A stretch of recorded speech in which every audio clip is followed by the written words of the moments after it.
Hi guys, Assalamu Walaikum. How are you all? I hope you are well.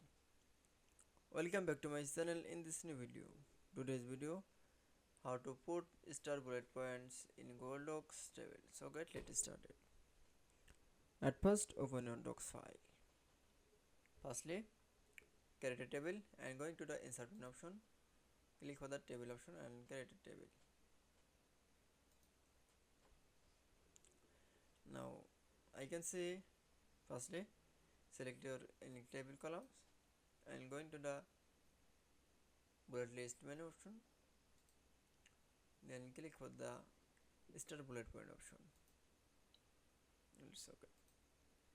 So again, document and going to the click for the select the any table column and going to the bullet list menu option and click for the star bullet point option. Then we show the put star bullet points in Google Docs table. I hope to enjoy the video. Please like, comment, share and subscribe my channel. Thanks for watching my video.